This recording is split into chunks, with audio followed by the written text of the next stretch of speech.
Yeah. What's going on? Yeah.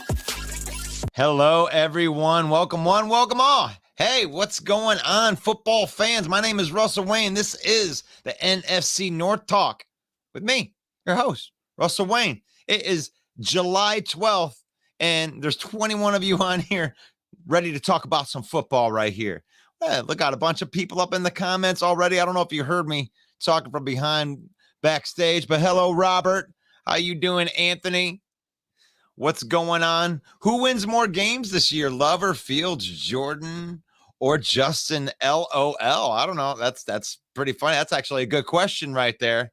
Hello, Anthony. Go Pack, go. I'm sure that you think that Jordan Love's going to win more. Hello, Christopher. Hello, Joshua. Hello, Yoli. Let's get it. Let's get it. So, I mean, the ongoing drama talk that we have been right here, it has been right there is Jordan Love versus Justin Fields, and who's going to have a bigger year. I mean, and I really think it is going to be a tale of two sides when it comes to this question in the future. I mean, we don't even know if Justin Fields and Jordan Love are going to be the future of their own team, right? Next year, you could have both of these teams could have 2 first-round draft picks. And next year is, a nice quarterback year as far as the draft is concerned. So are these guys, they really put themselves in a position, Justin Fields is on a rookie contract. And at the end of this year, you're gonna make a decision on who you think Justin Fields is. And right now, Justin Fields hasn't been very good. A lot of rushing yards. He's pretty exciting and everything, but he can't throw the football. He hasn't proven that he can throw the football. So the big question mark is out there. And Robert chiming in. What's up, Russell? What's going on, Robert? It is nice to see you on here. We got some Packer fans on here, so we are getting this right. I wanted to talk about this right here. These two guys, this is a polarizing thing. And these are two guys that I think are in a very similar position. I mean, Justin Fields has a lot to prove, but he's got this ability. I mean, this guy is electric when he gets outside of the pocket. So the question is DJ Moore and bringing in a couple of offensive weapons, Robert Tonyan. You already got Mooney and Claypool looking all buff, right? Is that enough for Justin Fields to take a step to be a better quarterback? Are you prepared as a Chicago Bear fan to pay this man upwards of $50 million at the end of next season? I mean, that's the decision that you're going to have to make or move on. I mean, Bill says that Love will be the better quarterback. He's been marinating. Jordan Love has been marinating behind a Hall of Fame quarterback. So whether Aaron Rodgers liked Jordan Love or not, he sat behind a Hall of Fame quarterback. He had to learn something, right? You can take a lot from a Hall of Fame quarterback. So Jordan Love has been sitting there practicing behind the number 2s for 4 years. So you can't put him in like a rookie category. He isn't in there with like Anthony Richardson or something like that. This guy's got experience. As a matter of fact, when Aaron Rodgers was on his psychedelic drugs, it was Jordan Love that was practicing with Christian Watson and Romeo Doubs. So Jordan Love might surprise some people, but he might not too. I mean, it remains to be seen. I mean, they're going to be stacking the box against Aaron Jones and Dillon, and they're going to make Jordan Love beat them. They're going to make Jordan Love throw the ball to contested Christian Watson. And what would happen? We don't know. We don't know. And Justin Fields has all the ability in the world, but can he get it done? But one guy that we know that can get it done is Jared Goff, the leader of the Goffense, the Goffensive commander. Jared Goff, the most efficient quarterback in the North. Guy doesn't make the mistakes. That's what it is. He's sitting behind an offensive line that you ain't getting by. So Jared Goff gets to do what Jared Goff does. And that's be a field general.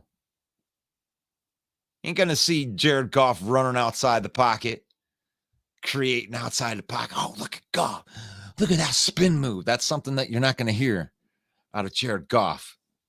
Now, look at Jared Goff and that spin move, evading the traffic. He had that 25-yard run. No.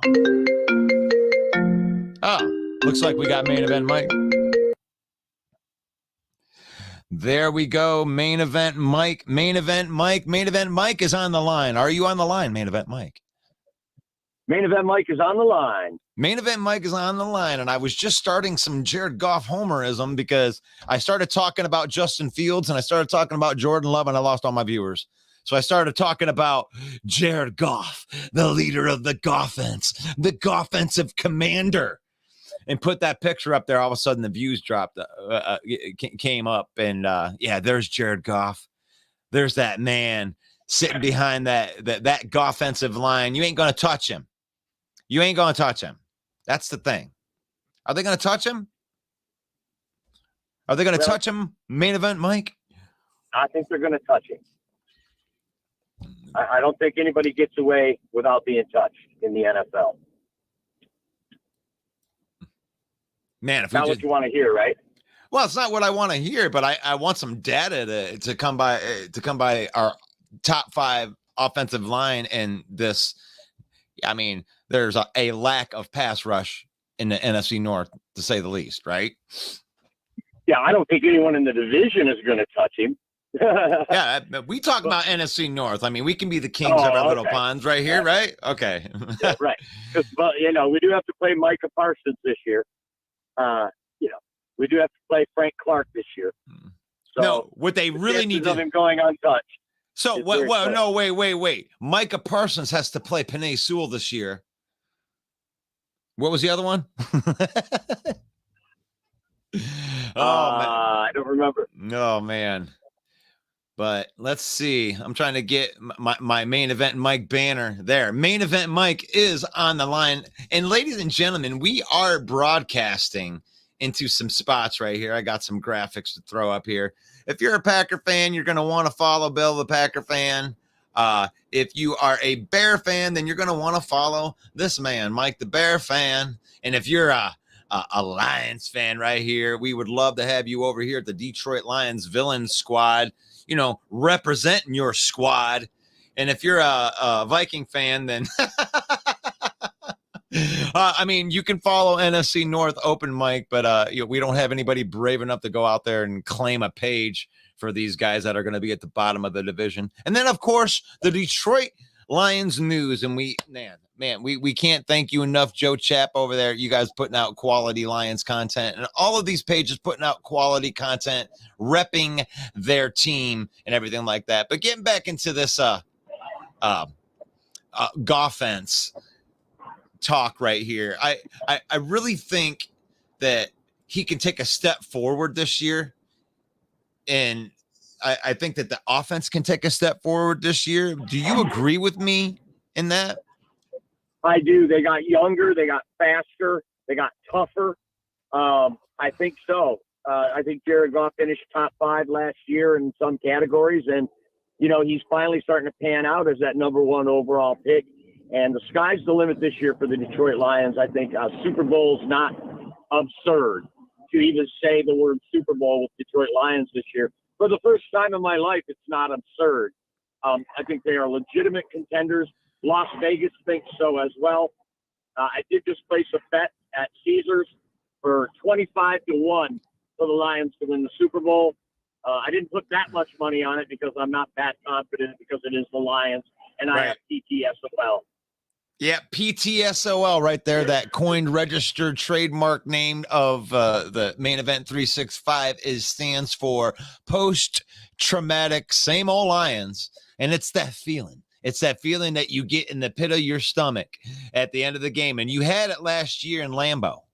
When it was 4th and 2 and Goff was about ready to snap that ball. That PTSOL was creeping in, wasn't it? You were thinking, oh my God, if he doesn't get this, if he don't get this, then Aaron Rodgers is going to get the ball right there with about 2 minutes left in Lambeau with a shot to go to the playoffs. And he's going to come back and he's going to rip our hearts out again. We all saw it coming. That's what we expected to happen. But that feeling, Lions fans, that feeling is something that we call PTSOL, and there is a cure, and it's winning. That's the only cure, is you need to keep winning, Detroit Lions. That's what you have to do. Other than that, I mean, we are going to creep back into these PTSOL moments. We're going to end up having all these Packer fans and all these Viking fan and Bear fans saying, it's the same old Lions, John Dorn, same old Lions. We can't do that. We can't do that. Dawn says, go Pack, go. Jake says it doesn't matter who the Lions have to play. We will take on everyone. There we go. There's the attitude that we're looking for. Detroit versus everybody. The Lions' MO is have one great season and then do nothing the following season. Let's see if it changes. You see? Can someone tell me what that one great season was? I can't remember that one great season. I'm not old enough. You know, I mean, it comes from, you know, each one of these. Russ. I'm sorry, Russ. I don't mean to cut you off, but that's a ridiculous take. Our MO is to have one great season. We haven't won the division since the division has been the division. Stop playing with us. Yeah. Well, this right here is an example, and we can help Michael, because this is PTSOL. What you're feeling is PTSOL, because we didn't even have a good season. We had a mediocre season at 9-8. But as Lions fans, that is like the Super Bowl. We can hang a banner for beating Green Bay and Lambeau, and we're proud of it. That's how pathetic our fan base is and what they've delivered to us. So us being good is just a weird notion, okay? Like, it's not something that we're used to. And Michael, you have every right in the world to feel like the rug could be pulled out from underneath of us, that Lucy could pick up that ball one more time and we fall flat on our ass like we have so many times in the past.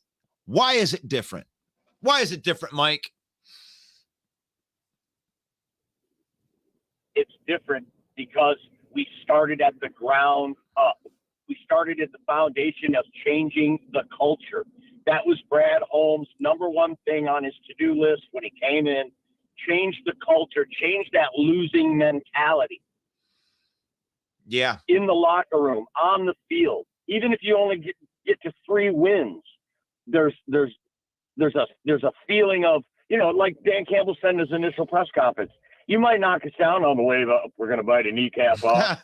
You know, that mentality of never give up and not being a loser, not being the same old Lions who snatch defeat from the jaws of victory. That's where it started. And then he went just along his to-do list, Brad Holmes did, and he started doing the things the right way, shedding these bloated contracts, stop overpaying for mid-tier talent, stop drafting poorly. And I think the number one thing that he did was he started building in the trenches, offensive and defensive line. We've seen the number one pick 2 years in a row go offensive line and defensive line respectively. And now as we come into year 3, things are accelerating faster than expected because some of the late round picks that he made are becoming impact players. Amon-Ra St. Brown is a 4th round pick, is a Pro Bowler in the 4th round. These things don't come along every day. And that has accelerated the maturation of the team.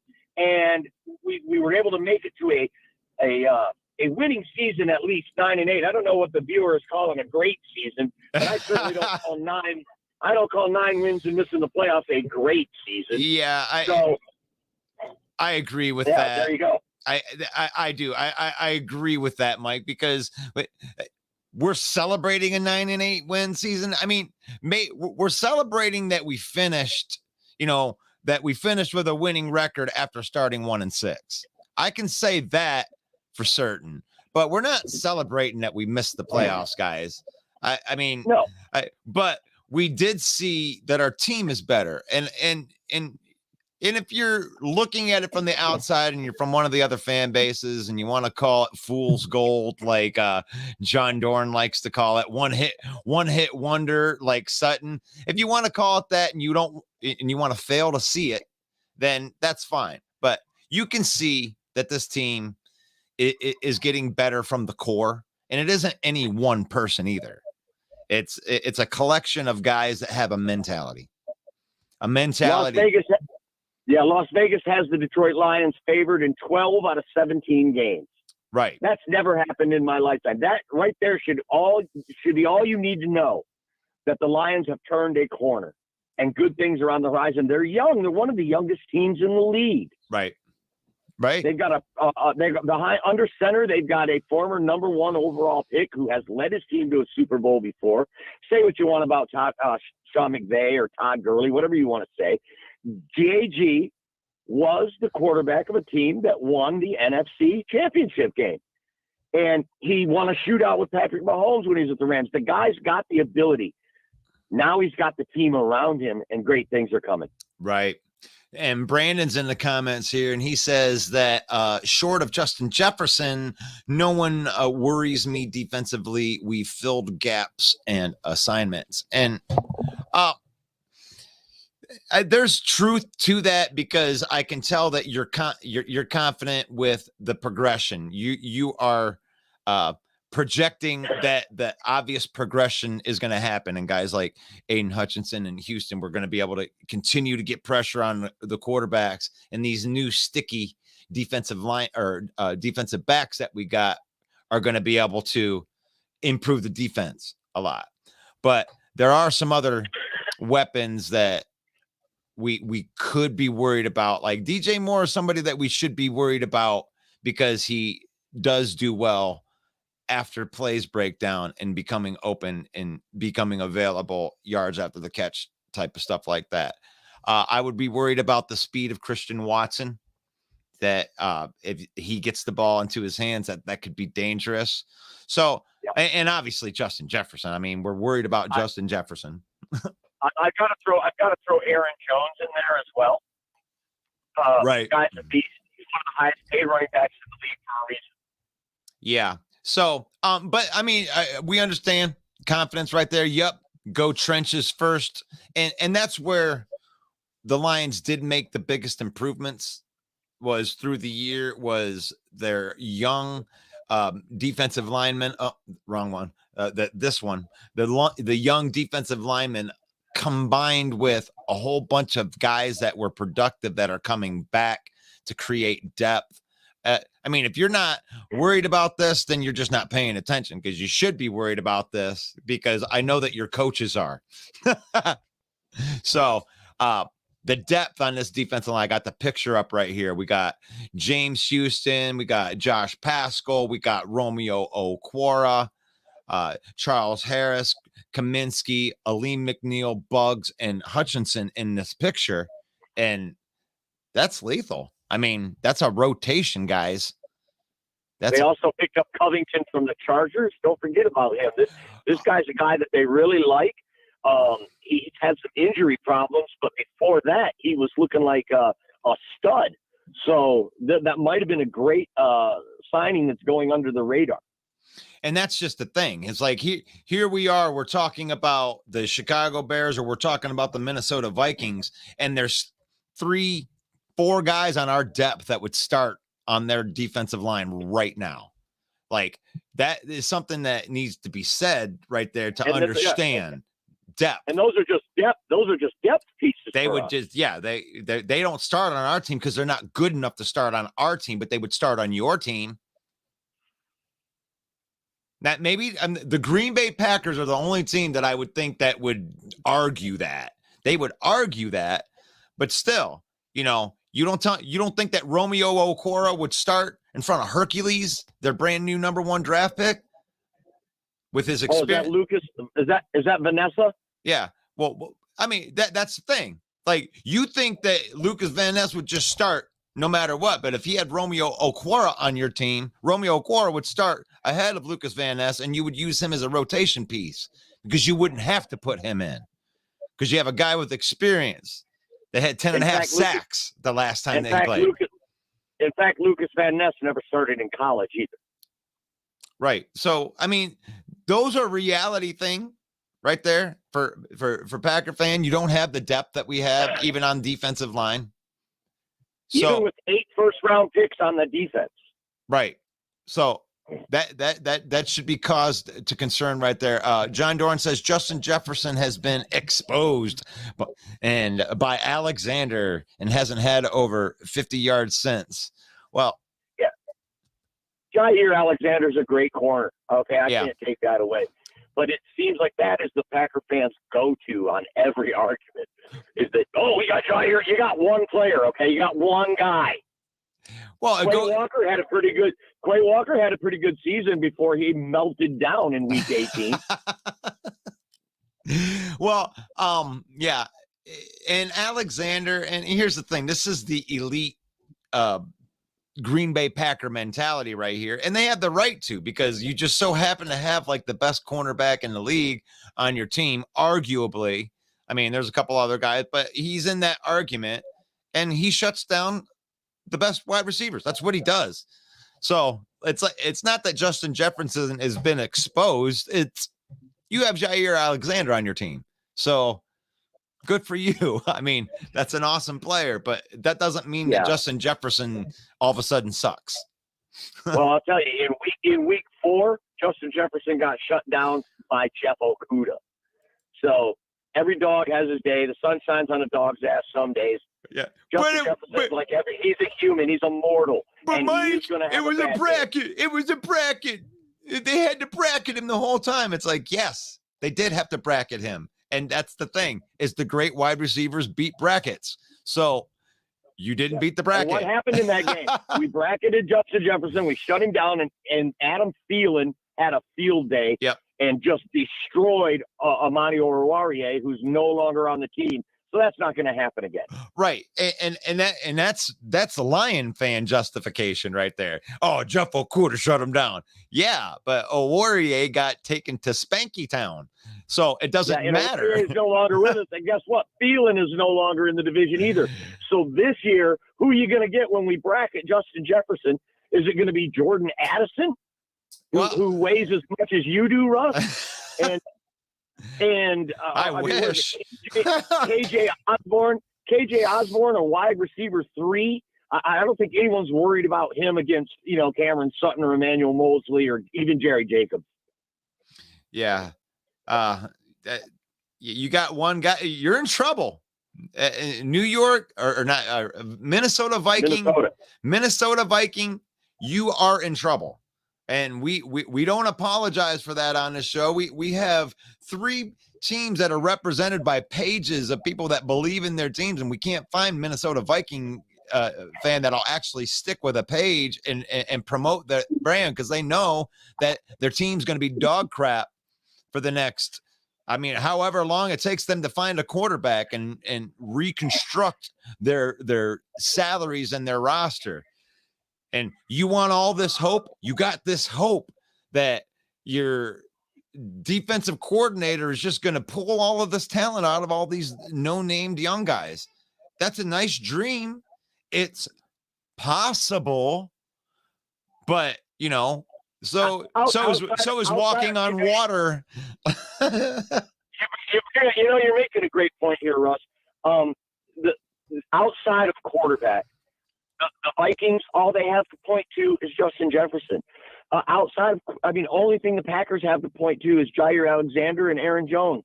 Other than that, they really have no one. The Bears, who they got? They got DJ Moore. That's it.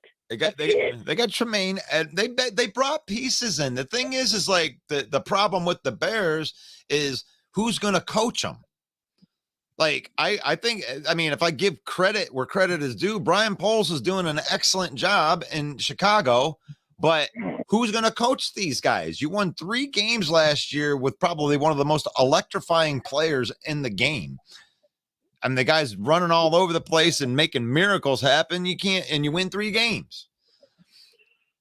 Yeah, well, DJ Moore was the best move Ryan Poles made. Swindling DJ Moore out of Carolina and trading for the pick was the best thing. But let's face it, Russ, he had a gazillion dollars and the number 1 overall pick. I venture to say that even Bob Quinn, even Matt Millen could improve the worst team in the league with a gazillion dollars and the first pick. Well, I don't know about that. I mean, they've had the number 1 pick many of times in high picks, and really your general manager has to be able to pick those guys. And Poles has done a decent job. But here's the thing: is there's a next level GM thing that happens, Mike. To fill holes when all you have are holes. Yeah, you can find talent. You know, a squirrel can find a nut somewhere. But here's the thing: is once those roster spots start filling up with people that you believe in, and the holes start decreasing, how do you GM when your team is full? How do you approach the future when there aren't holes? So most GMs don't even get a chance to answer that question. But right. Poles, I think, is going to get to that spot, and Holmes is living it right now. Right. I mean, what do we do? I mean, people say that, oh, we want this free agent or that free agent, but who are we really going to get that's going to make this team all that much better, Mike? Right. If you're Minnesota, God, you'll take anybody. I mean, there's guys that are on the street right now that you could probably get to improve that defense. Like, you can't do that in Detroit. There ain't nobody on the street that's going to make this defense or offense better. Right. I don't know. I mean, if there is, maybe, but we got guys that have been on this roster for 3 years that know what time it is, you know, and that's what you really want on your roster, no matter who you are. You want a bunch of guys that know what time it is. Here's the playbook. I know all the plays. I know where to be. Doesn't matter how much talent you have. You need a bunch of guys that know where they need to be. And Chicago, you don't know that. Tremaine Edmonds never even looked at your playbook before. And he's going to come in and be an all pros first year? Okay, maybe. It's not probable. It'll be real interesting. Darnell Wright, I did see a graphic that showed Darnell Wright as the 4th rated tackle in the draft, and then they took him as the 2nd tackle. So, I mean, they could have had Broderick Jones, but they chose Darnell Wright. It will be interesting to see those 2 players as the years play on and see a comparison between who the Bears took and who they could have taken. Just like Mitch Trubisky and Patrick Mahomes, which always gets thrown in their face, they made the wrong choice. And it's going to be interesting to see if they made the wrong choice at tackle with Darnell Wright as well.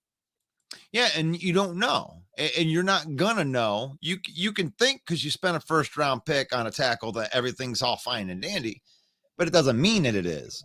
So we're coming to the middle part of our show right here. So it's kind of like a station break right here, but I do want to give some shout outs right here to the places that we are broadcasting. Cause you know, if you're a Packer fan, go follow Bill, the Packer fan. If you're in and you're a Packer head and you like that, he puts up excellent content like this picture that he made. That's cool.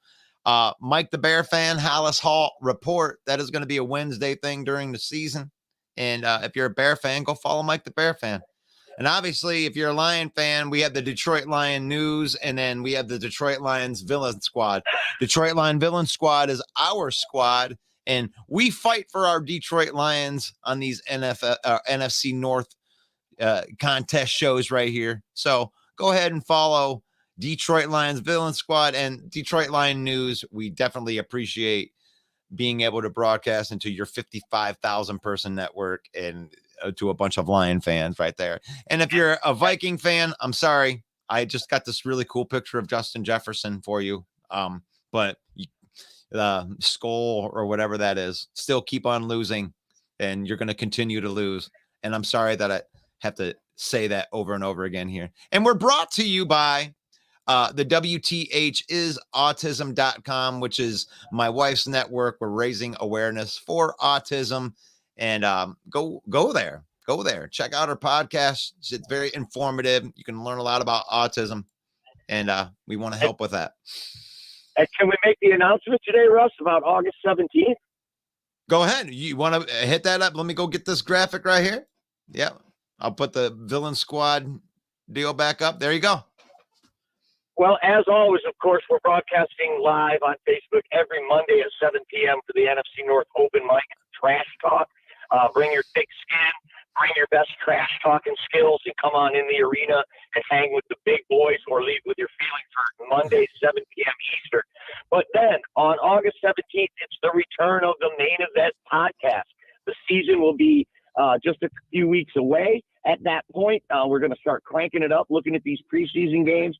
Training camp will be over, and we're going to start diving into Detroit Lions news, analysis. No real trash talk on that show. That's going to be Thursdays at 7 p.m. Eastern time. Every Thursday throughout the season, starting August 17th, it's the Main Event podcast show.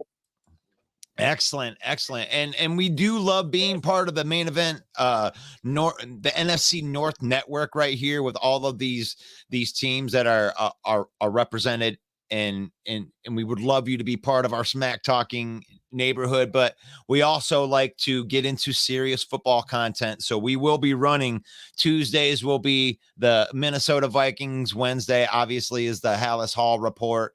Thursday is going to be our shows. Fridays is going to be the Frozen Tundra Network putting out their Packer stuff. So we will have something for all four fan bases in the NFC North going forward. So thank you for listening to that little spiel. And at this point in time is when I like to open it up to everybody that's out there. If you want to come on and have a conversation with us, the link has just been thrown into all of the comments, and I'm going to get to some of these comments. Jason Smith says, good morning, everyone. I'm running a little bit behind, but I didn't want to miss the discussion. And that's nice. We like it that some of you are making us part of your daily routine, because we love talking football 365 days a year. Honestly, if the camera wasn't on, I'd probably be on the phone with Mike talking football. So that's just what we do. So I appreciate the comment, Jason. Brandon says Minnesota has a good fight when it's close games. Yeah, you did last year, and so you lost 5 of your best defensive players. And Dalvin Cook. I mean, come on, man. You guys lost. For you guys to expect to compete on that. I mean, those games were close when you had a lot of talent last year. Ray says, the law of averages says you're not going to win 11 one-score games again. You're not going to be able to pull off 8 come from behind victories. And when you lose a top 5 running back and 6 starters on defense, your chances even just went down even further.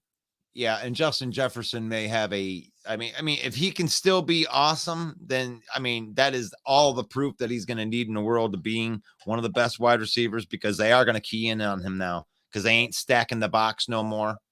So, Ray says, Kirk Cousins he's a good quarterback. Kirk Cousins is a good quarterback. Justin Jefferson's an all-world wide receiver. They do have Christian Darrisaw as a great tackle. So they've got a good offense still. They're still going to put up some points, and I don't doubt that one bit. But they better be able to put up more than they allow, because that defense is in trouble.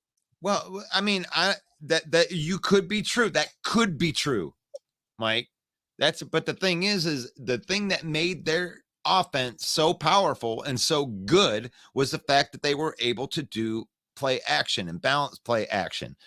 This NFL is not going to respect that running game until they are forced to respect that running game. They respect Justin Jefferson, so they will make sure that they force them to run the football. Yeah, and they saw an extra man in the box a lot last year. And they Dalvin Cook. That's done. That's done. Now we're going to see more of the brackets on both sides. TJ Hawkinson's even going to get more attention. So to assume that that's just all going to be fine and dandy, that's a dangerous assumption if you are a Minnesota Viking fan. That's just my yeah. That's got to be considered a fluke when you figure that their defense was worst in the league, bottom 3 at least in the league overall defensive grade on every platform has the Minnesota Vikings at the bottom, and they still won 13 games. So that's got to be a fluke. You can't expect that to be duplicated. And I think that their general manager's been tearing this thing down, getting rid of all these contracts so he can re-sign Justin Jefferson and build on from there. And really, that is the smartest thing to do. So if you are a Viking fan, I mean, I understand you want to bloat your chest, but you guys went all in and you won the division. Nice. Good job. You won the division.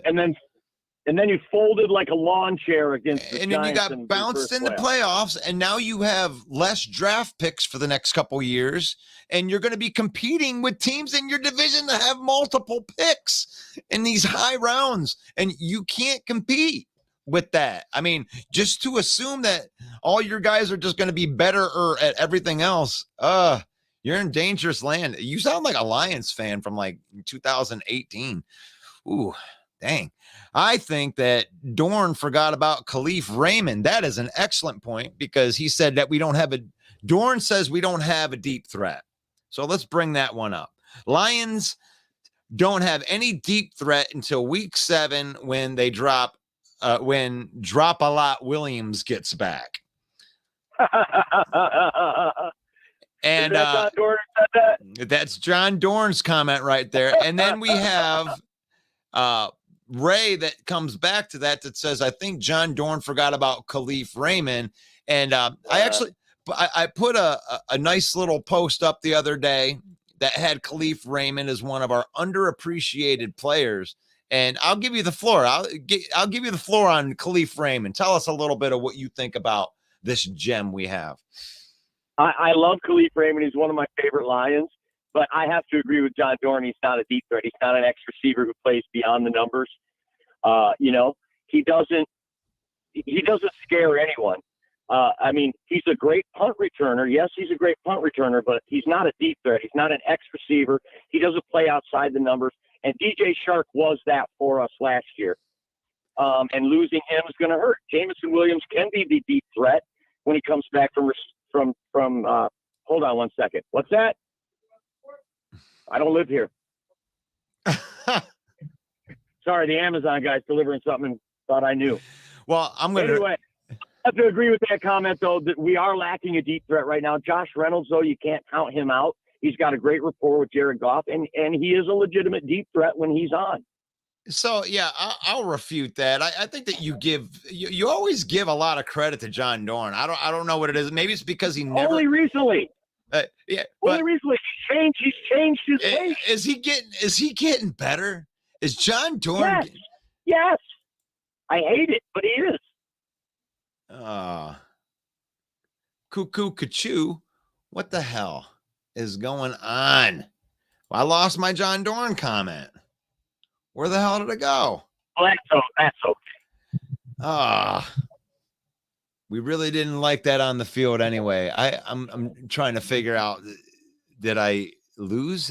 I didn't lose the thing. Well, we may have lost the Packers or something. I don't know. And here's another thing. If Marvin Jones can be like the old Marvin Jones, he was a deep threat. Okay. And if he can get a little bit of that spark, even just for the first 7 games, that's really going to mitigate the loss of Jameson Williams and DJ Shark. He's a legitimate deep threat if he can return to form. But the thing is, I got to put a shout out there for Khalif Raymond. You want to put a shout out to John Dorn. I want to put a shout out to this other guy I would never put a shout out to John Dorn. No shout out at all. Okay. Well, you thought that his comment was good. Okay. Now we're back. All right. So Ray says, I think that John Dorn forgot about Khalif Raymond, and you did, because here's the thing is Khalif Raymond is the punt returner. Khalif Raymond did have to go out there last year when they brought Tom Kennedy up from the practice squad, and Jared Goff still threw for 2 touchdowns in that game. Khalif Raymond has stepped in there at a very high level on multiple occasions. Anytime that he's been asked, this guy on a level of catching 3rd and 4, every time he caught a pass, it seemed like it was 3rd and 14 or 3rd and, I mean, it was a big play. He showed up every single time. He's got an excellent rapport, and he has 4.3 speed, and his 4.3 speed will consummate as a deep threat for the the first 6 games. If you take a look at his biggest pass play of the year last year was against the Jets. I thought it was a touchdown, but they marked him down at the goal line. That was on a post route, Russ. Okay, that was on a post route, and Jared Goff threw the ball way out in front, and he was able to chase it down and make a diving grab. That's not your typical. That's not your typical X receiver. That's not your typical deep threat throw and catch. Okay, it's not over the shoulder down the sideline is what we're thinking of. Wow. And that's what I think the viewer is pointing to, is that we don't really have a deep threat in that regard. What does that mean in that regard? The ball traveled 50 yards in the air and he caught it. It was a deep pass that was caught. And you say because it's not an over the shoulder catch, it doesn't count? No, that's not what I'm saying. I'm just saying a tight end could have made that catch and throw. So what? Jared Goff could have thrown that to Brock Wright. The question here does that mean that Brock Wright's a deep threat because Brock Wright could have made that catch? No. Okay. So I'll ask the question back at John Dorn and you at the same time. Is now that we have to wait till week 7, those long passes that would suffice while Jameson Williams is out, they don't count as production that replaces that production for the first 6 weeks. Like, I mean, the question was, how are they going to replace that production? The answer was Khalif Raymond could replace some of that production. Marvin Jones could replace some of that production. Sam Laporta could replace some of that production. Josh Reynolds, even Antoine Green might become a threat. I mean, this could be a late round gem that Brad Holmes has plucked out. He's the definition of a deep threat when you look at his college numbers. He led the nation in yards per catch, average yards, catch in the air. So he is a deep threat in development. John Dorn says Amon-Ra was horrible against the Packers. Which game that we beat you in was Amon-Ra bad in?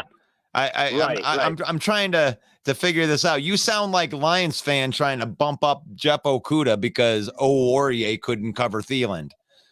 I remember. I seem to recall Amon-Ra putting Darnell Savage on his ass. Yeah. On a block. Yeah. So I don't think that Amon-Ra had a bad game at all because we won them both, and that's all he cares about. Yeah. The Amon-Ra, the sun god, was knocking out your defenders from stopping the run. Oh. So Brandon says Alexander is a lockdown man. Absolutely. Absolutely. Best cornerback in the North for sure. Right. But the Lions are loaded with weapons. Unlike the Bears, unlike the Vikings, the Lions are loaded with weapons. So you can stop one guy with Jair Alexander, but I mean, look out for these rookies, Jahmyr Gibbs and Sam Laporta. They're going to put Jahmyr Gibbs in the passing game. Then what are you going to do? Jair Alexander can't cover everyone. Some of these guys for Green Bay are totally overrated, Darnell Savage included. Right. I mean, but those are the question marks. That's the beautiful thing about that. This is the Lions division to lose. Like, to me, I'll be disappointed if they don't win the division by multiple games. And because all of the other questions, it's teed up for the Lions. The Green Bay Packers are about 40 million behind the cap and they got a lot of questions. The Bears are on their way up, but they're not there yet. And Minnesota's on the way down. So if they don't win it going away this year, I would have not a lot of confidence in like the big future, right? Like we're trending in the right direction in every facet. It looks as from the outside that it's really built. It's built not just for this year, but for 24 and 25 as well. So, Yeah. it would be disappointing for us not to snatch this division and run away with it. Honestly, I agree. Brandon, I got to jump off, Russ, though. Remind everyone, NFC North open mic, 7 p.m. Eastern time.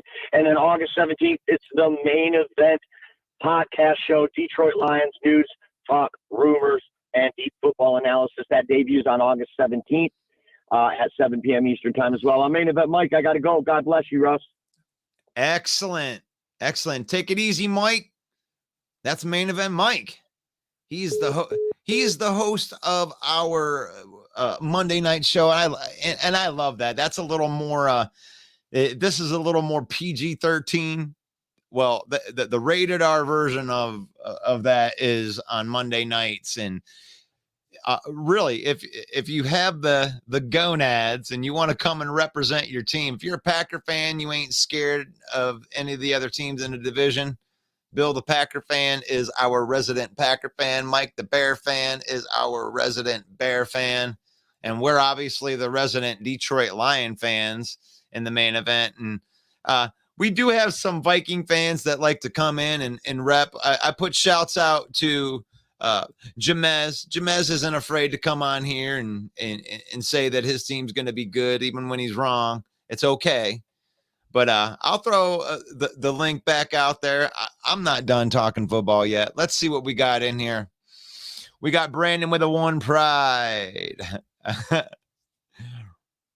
John does not agree. He's garbage. Mike or John, he's a lot better receiver than Romeo Dobbs. What's up, TJ?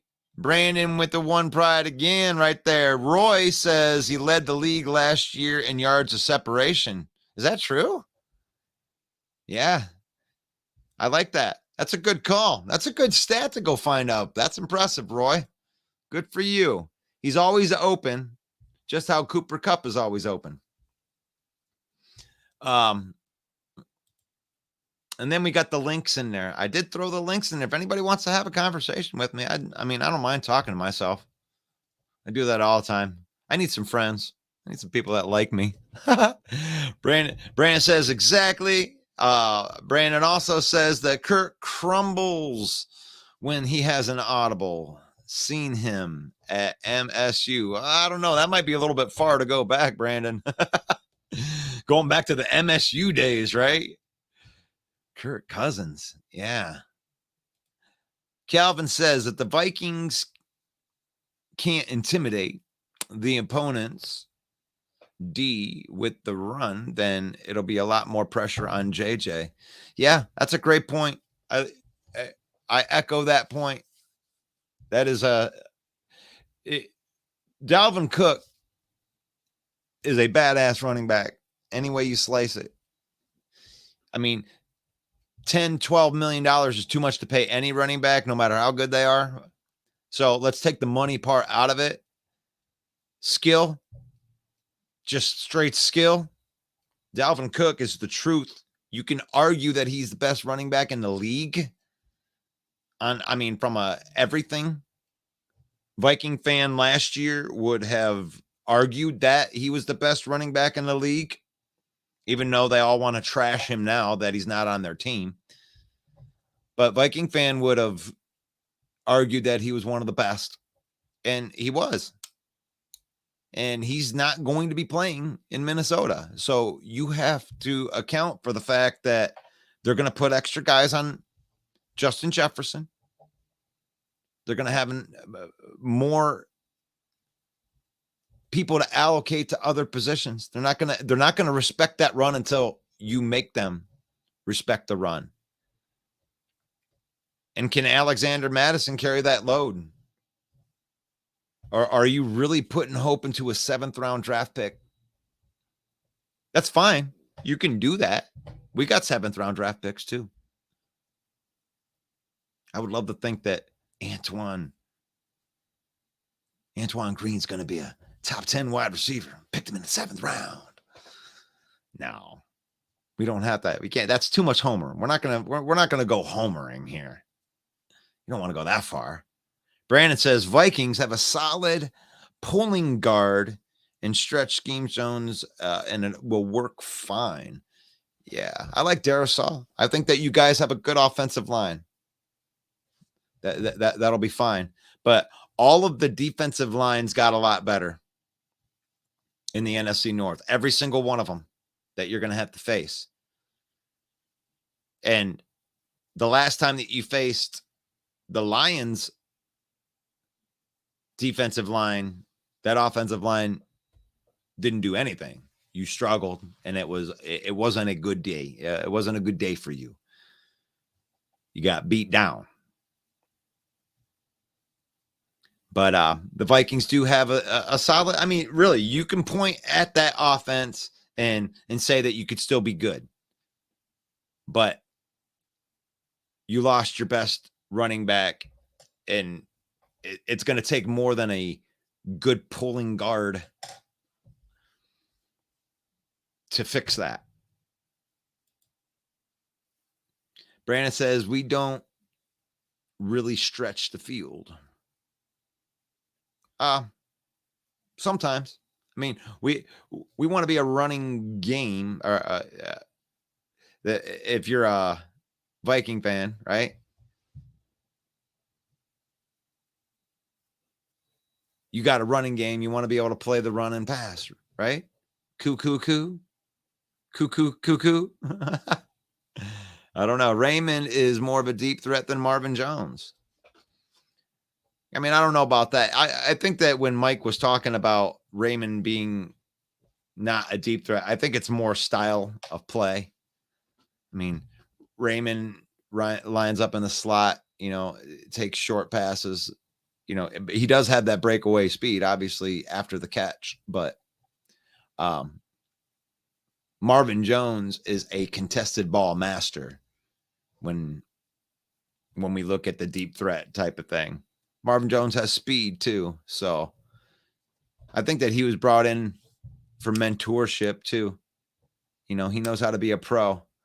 But yeah, I think it's going to be a smorgasbord. But I mean, I think the funny thing is what are we going to do to cover deep threat production? We're going to do what we did last year when he wasn't on the team. I mean, come on. It's like we're talking about Jameson Williams here as if he was this 1,000-yard receiver that we had last year that made this huge impact on our team. He came in and got a couple pass plays experience, some targets. I think he's under less than 20 targets for the whole season. And by the way, he scored on 3 of them, even though 2 of them were called back. The kid's talent is undeniable. Marvin is good one-on-one age factor, though. Yeah, I mean, but here, the Marvin Jones is not expected to come in here and be the number 1 wide receiver like he was last time. He has the highest rate catch on third down, ball location. Marvin Jones, exactly. I think Gibbs can too. Yeah, I mean, having him as a slot wide receiver, I mean, really, Gibbs is going to help curb that a lot. I think that Gibbs is going to get the ball a lot. A lot of the offense is going to go through Jahmyr Gibbs. And they wouldn't have drafted him that high unless they planned on using the shit out of him. I mean, come on. I mean, I expect him to get 10, 15 targets a game in the pass game. Little dump offs all over the place. You can't guard him in the middle of the field. Be impossible. Hey, Gibbs is there. We got a lot of love for Gibbs. Don't forget what Marvin Jones did for Detroit. Woody says, "What's up, Mr. Russell?" And he says that Bears have weapons now. That's a good call.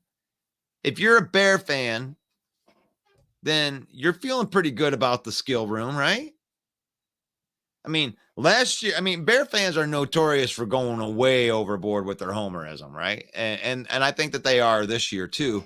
But there's truth rooted in some of the excitement that they have Because last year when you were excited about Mooney being a number one wide receiver, and you know that some of you guys did that, and don't post into the comments that I wasn't the one that said that, I was realistic. Stop it. Bear fan was saying Darnell Mooney was about ready to take over the league, and that didn't happen. But Darnell Mooney could be a good number 2 wide receiver in this league. I think he could. And DJ Moore is a solid piece. I've had him on my fantasy football team a couple of years. So he had a couple 1,000-yard seasons with a not so good quarterback. And I don't think that Justin Fields is a very good quarterback, which is going to help. DJ Moore is going to help him, especially when he gets outside of that pocket. DJ Moore is like slippery. He's going to get out there and he's going to be running. He's going to make himself available when Justin Fields is to the outside. And I think Justin Fields is actually going to trust him to catch the ball where he can do a little dump off. And you can trust DJ Moore to do some stuff after the catch. Chase Claypool, if you don't put the pressure on him to be a number 1 wide receiver, he might, really coming in as a number 3 wide receiver. I hate him as a number 2 wide receiver. I don't think he's got it up here, but the dude can make plays. He's a freak. Chase Claypool. So, to undersell well, I'm not going to undersell the Bears' weapons. They got weapons. I like that. That's a good call, Woody. That's a good call. John Dorn says the first game, 49-yard touchdown and a 54-yarder. St. Brown, garbage. Okay. You lost both games, man. 49 yards. If you look through Amon-Ra St. Brown's whole career, that's like 4 catches for 49 yards, right? He's there in the impact and chunks. You probably ain't going to see him get too many games that are above 120 either, John. What you're going to see is consistency on the catch area. And the Lions don't play the Packers in that way to gun down the field. You guys got Jair Alexander. You think we're stupid? We're not going to throw the ball a bunch on you guys. What we are going to do is run the ball all over your asses. And there's nothing you could do about that. And what Amon-Ra St. Brown did in those games was destroy your cornerbacks in the run game. So much to the fact where Jamal Williams got to get a revenge game and put a whooping on that ass at the end. Closed them out. Closed out them Packers. Kneel down. Ooh, that's a great way to win a game, isn't it? Vikings have weapons, Hawkinson and Jefferson. They do. They do. And they used to have Dalvin Cook, Hawkinson, and Jefferson. And when all 3 of them were doing their thing, that's a hard balance when you got to respect the run. But we don't got to respect the run. None of the teams in the North have to respect the run anymore in the Vikings until you make us respect it. And you guys are touting, okay, Viking fan, all right. You like that? Alexander Madison. It's going to be breakout year, 1,000 yards at least. Okay, cool. I've seen Alexander Madison run. We've all seen Alexander Madison run. He ain't done anything against any good teams. Flare routes are going to be the mantra. Okay. I like that call. Packers easily win the division. Okay. I like it. Easily. But ain't going to have no problems. Jordan Love is taking over. All you need is love. Love. Love is all you need. 4th in the division. All right. You guys can have Hawk. He drops 3rd downs and panics. I'm not going to undersell TJ Hawkinson.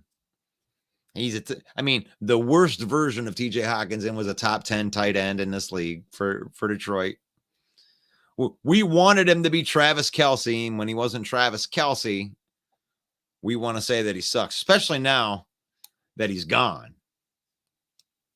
But we got a second and third round pick from him, you know. Even though it was a trade down to the fourth and the fifth, it's still, you know, when those high end picks, there's some of those guys, you get a lot of better chance to hit on those guys in the second, third round. When you get in that day 3, those are more dart throws, but you can still hit them. That's good. But no, Hawkinson's good. If he would catch the ball and like make him move, that would be something. You know, you'd love to see his run after the catch get better. It always seems like when TJ Hawkinson catches the ball, he falls down immediately. That's my only gripe on TJ Hawkinson. But thank you for the comment, Brandon. John Dorn, Roy, we'll join some of that same old Lions that won't win shit. See, they can say that stuff right now.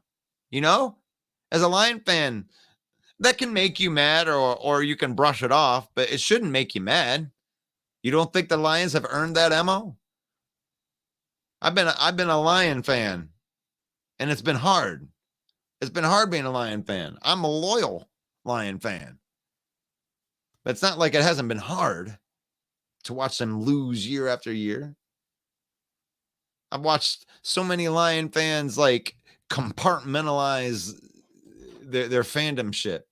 I can go like Matt Stafford. We can be the Detroit Rams. Get out of here with that crap.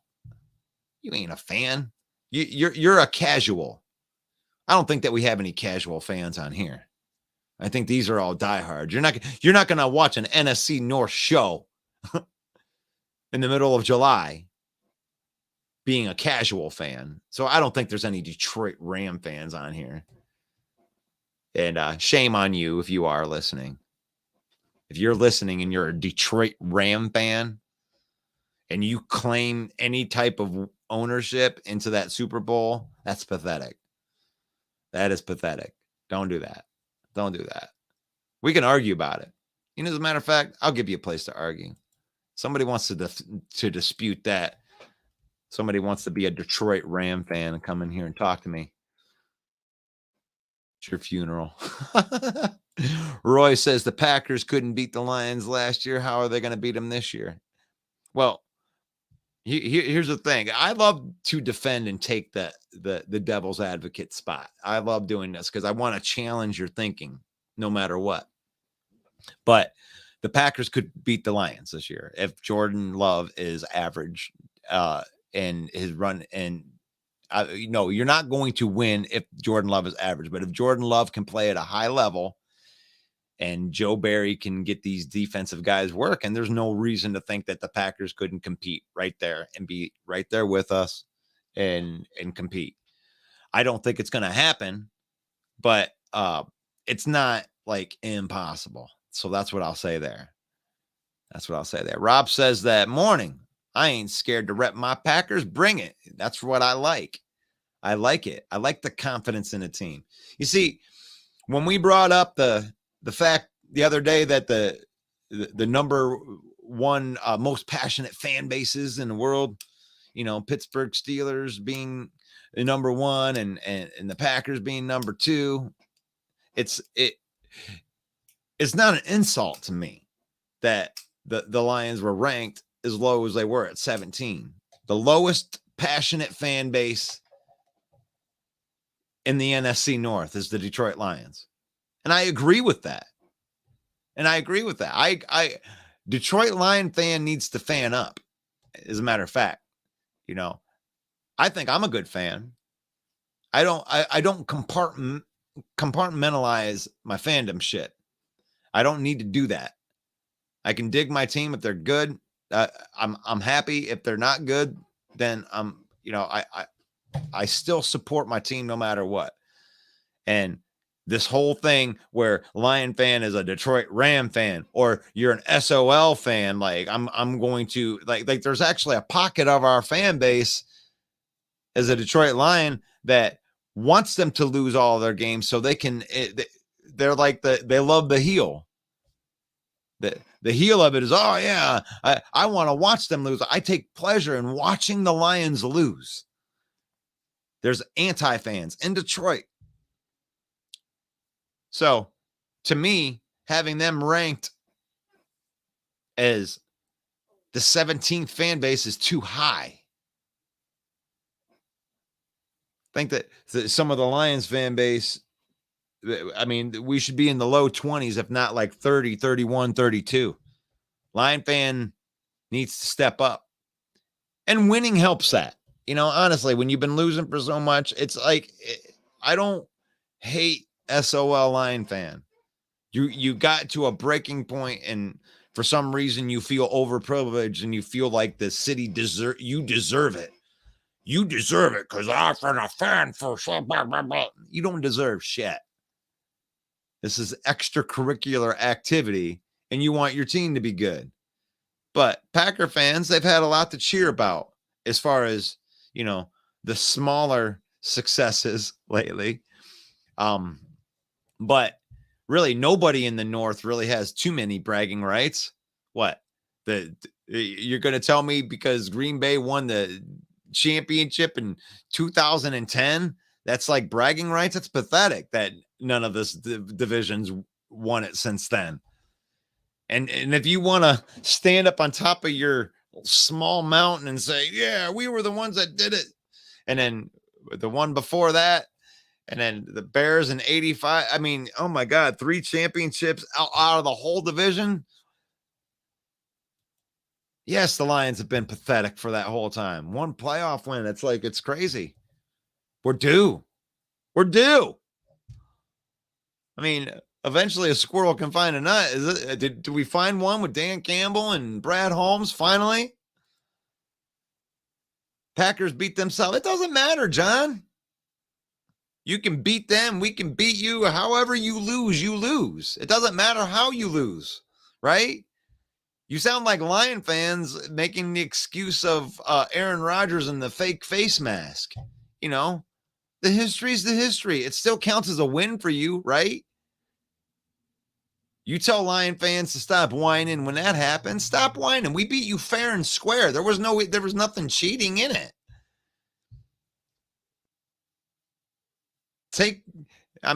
Have some pride in the fact that it was a good game. It wasn't like we punked you out or anything like that. It was a good fight. It was a good fight. Lions fans have had to hold on to a lot of victories like that, moral victories. Like, wow, at least we didn't get blown out. God, I thought we were going to get some. At least they didn't come in and punk us. No, it was a good game, John. Both of them.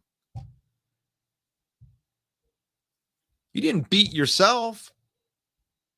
Our team was so good, we forced you into mistakes. That's how teams win and lose. Don't make excuses, John Doran. You're better than that. You're better than that. Rob Taribo, it's looking real good for the Jets to sign Dalvin Cook. Wow, that would be interesting. I don't know why they'd want to do that, though. They got a pretty good running back room. They got young running backs that are good. Breece Hall, this guy is good. It's a good running back. That's a good young running back. Aaron Rodgers makes that team better, Rob. That is a team that is drastically improved. And I don't care what you think about Aaron Rodgers as a Packer fan or anything else. Aaron Rodgers is a drastic improvement over Zach Wilson. You went from Zach Wilson to Aaron Rodgers. You won 8 games last year with awful quarterback play and a top 5 defense. Aaron Rodgers just got added to that team. And they didn't really lose much. Quinnen Williams is still there. Sauce Gardner's still there. I'm on the road or I jump on. Nah, I like making fun of you from here. That's all right. It's all right, John. You do make good points. I love your blind Green Bay Packer homerism. It's good. It's good. Because it is a struggle to be on this show as a Lions fan and try to be objective, right? You know, we do have the Detroit Lions villain squad. I get to be Homer on that. I get to throw all my Homerness into the, the things that I design. But on the Detroit Lions villain squad, but on here, I got to be objective. I got to look at your team for the way I really feel the team is, right? I got to give you, I'm giving you my honest takes, but then I can actually go against some of the things I even believe with objectiveness, right? So I think that the Vikings are going to be awful next year. Now, I'm not very smart. It's okay. I make my opinion or whatever, but I can see why a Viking fan would think their team would be good. I'm not going to tell you that you're dumb because you think your team's going to be good, because there's truth in everything that people will say, even if it seems homerish. There's truth behind some of the statements that are said. There are going to be struggles from behind, and I think that JT is the best back. Who would that? I think that JT. Just I can't think of who JT. JT who? I'm really losing it today. Stack the box against the Vikings and watch them force it to JJ or Osborne. Yeah, I mean that's an interesting question right there. I mean, JJ's really, really good at getting open and and taking it. And what would he do in sticky situations where the cornerback has just as much of the right to the ball? That's interesting. That's interesting questions. Woody has the prediction Bears will be 7-10 this year. And as Woody, as you're a Bear fan, right? That is that good for you? Is that a good improvement from 3 wins? Would you count that as progression, or are you disappointed in that? That's what I would like to know. Brandon says, I am a Lions fan. Okay. You must be an objective Lions fan. Because it sounded like, I'm sorry. If I get these wrong in here, and if you've been on here before, please don't take offense. I'm just trying to read these as a thing, like I'm not trying to make anybody feel bad or anything. Lions 1960, good point. Vikings play action isn't scoring anyone without Cook. Well, I don't know. That remains to be seen, right? I mean, they're depending on Alexander Madison to be that, right? But we don't know. We don't know what Alexander Madison's going to be. So, but to expect him to be Dalvin Cook is ludicrous. Brandon, a Lions fan, says cover 3 sky. Eyes on the best player. Yeah. Yep. You're going to have problems because tape is so important in the NFL. Once you have tape, you have to expect that the next year they're going to stop whatever you had the previous year that was successful. It's such a weird thing. And that's why I believe in what the Lions did, because we changed all of our skill positions. When you look at, or at least the running backs. So they're going to have a whole bunch of tape with Jamal Williams and DeAndre Swift and their speed, and them having tape on that. Well, you're going to throw Jahmyr Gibbs and David Montgomery into these schemes where the blocking schemes are top notch. I mean, we have a top 5 offensive line for the Lions. So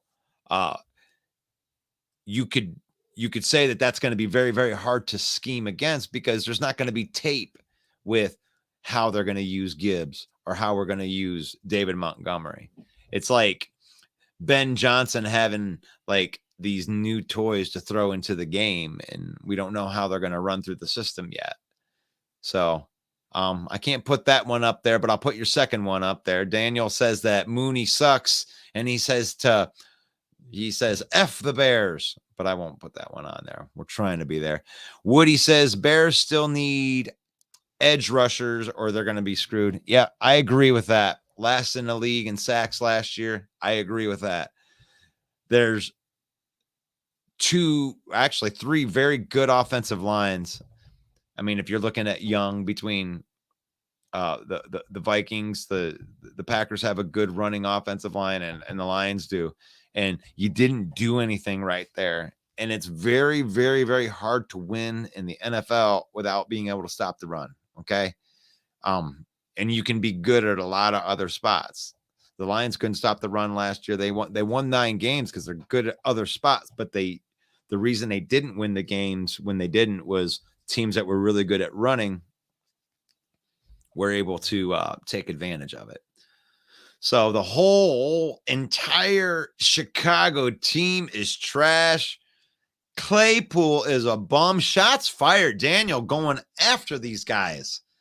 Get after them. That's it. Justin has to spread the ball around. Komet has to be involved. Like, obviously, Justin has to learn how to trust his wide receivers. Because if you watch the stuff, you can say that he was running for his life all last year, but he wasn't.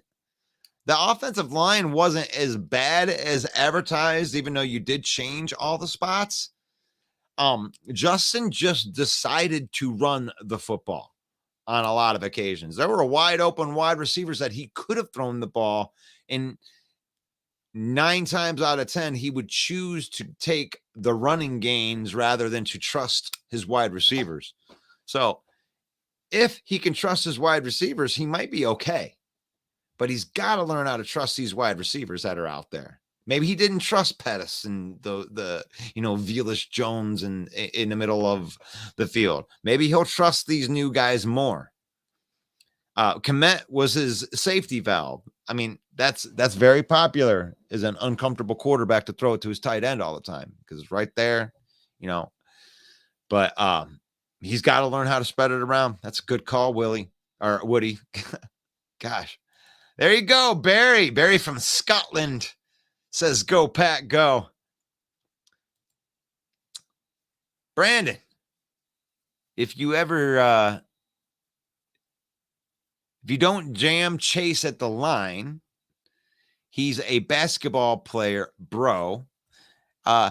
Coming from a Bears fan, I would just lock down like people did against Andre Johnson and Finnegan and Cortland Finnegan in anger. If you don't jam Chase on the line, I don't know. I don't know if I can agree with all that because Chase had the one good year in Pittsburgh and really hasn't proven anything after he compared himself to Calvin Johnson.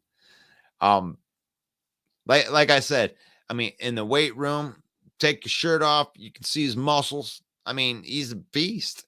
But, there's like 1,200 dudes in the NFL, right? And there's a lot of beasts, a lot of guys that look, like they work out. Okay. So that doesn't impress me.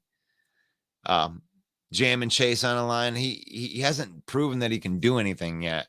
So I'm not trying to like crap on him or anything, but I mean, if I'm a Bear fan, I'm just happy that he's a number 3 wide receiver and you're not counting on him for much. And maybe he can be a big problem because you're not counting on him as much. You know what I'm saying?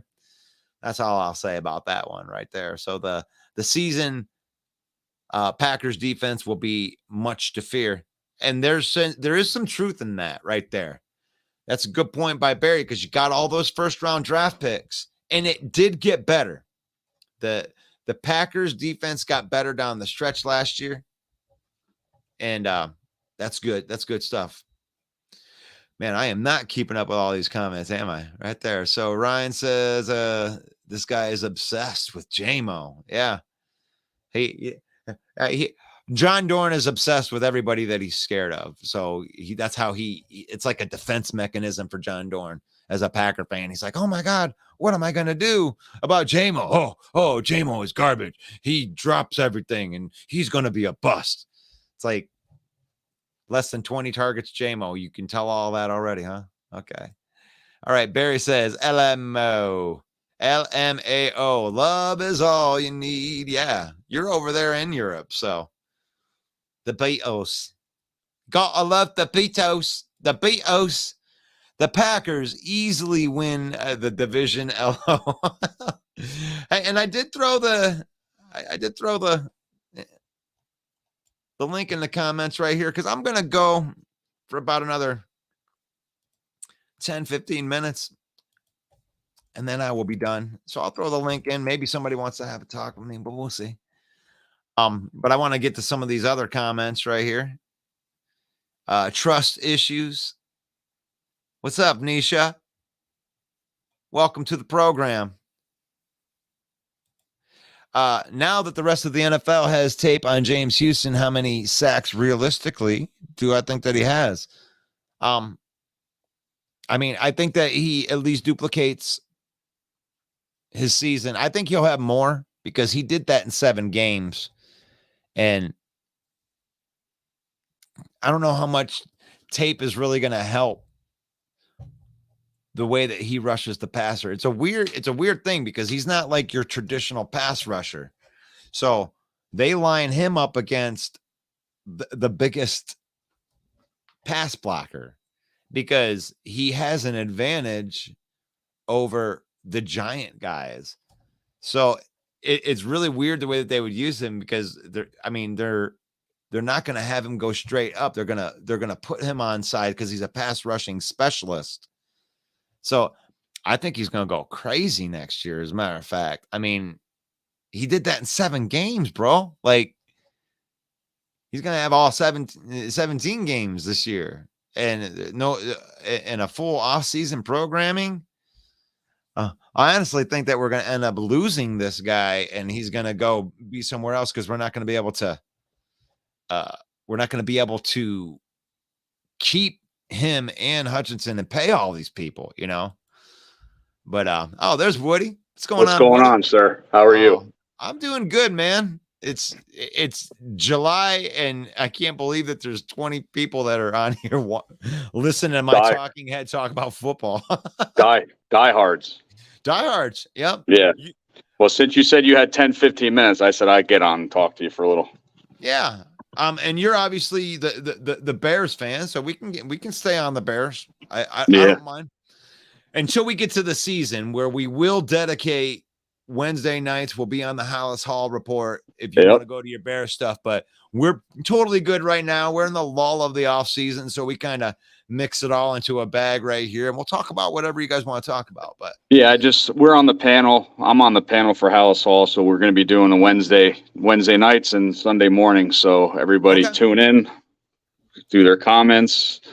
I'll chew you out, anything like that. So yeah, and that's a lot. But I tell you what, these types of shows for me are a lot harder because I want the homer in me to come out. And I can't be a homer. I'm the most realistic Bears fan you'll know. and it's okay to me. I want the homer fans that are out there because you should believe in your team and you need to believe in the most optimistic parts of your team too. And don't apologize for it. You know? I love your 7th round picks. Just fall in love with all these guys because one, you love to be the guy that called that out. Right. Oh, wow. Antoine Green. Oh, I knew he's coming from North. Like you wanted that to be like that. And then in the back of your mind, you're like, I wonder if this guy's even going to make the team. Yeah. Yeah. I think it's good. I think hands down, Detroit has this division. No problem this year. None.